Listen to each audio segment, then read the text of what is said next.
July 29ನೇ ತಾರೀಕಿನವರೆಗೆ ನಿಮಗೆ ಪ್ರತಿಯೊಬ್ಬ BLOಗಳು ಪ್ರತಿ ಮತದಾರರ ಮನೆಗೂ ಹೋಗ್ತಾರೆ, ಪ್ರತಿ ಮನೆಗೂ ಹೋಗ್ತಾರೆ.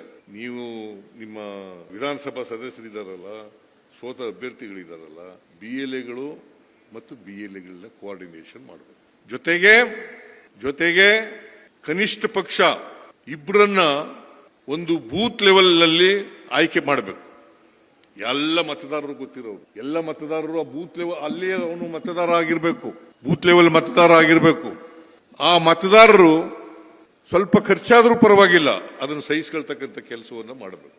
ಯಾರಿಗೆ ಪ್ರಜಾಪ್ರಭುತ್ವದಲ್ಲಿ ನಂಬಿಕೆ ಇದೆ, ಯಾರು ಮತ್ತೊಮ್ಮೆ ಶಾಸಕರಾಗಬೇಕು ಅಂತ ಇದ್ದಾರೆ, ಮತ್ತೆ ಸೋತಿರತಕ್ಕಂಥ ಅಭ್ಯರ್ಥಿಗಳು ಶಾಸಕರಾಗಬೇಕು ಅಂತ ಇದ್ದಾರೆ, ಮತ್ತೆ ಪ್ರಜಾಪ್ರಭುತ್ವ ಉಳಿಸ್ಲಿಕ್ಕೋಸ್ಕರ, ದೇಶವನ್ನು ಉಳಿಸ್ಲಿಕ್ಕೋಸ್ಕರ, ಸಂವಿಧಾನವನ್ನು ಉಳಿಸ್ಲಿಕ್ಕೋಸ್ಕರ ಪ್ರಯತ್ನವನ್ನು ಮಾಡಲೇಬೇಕು.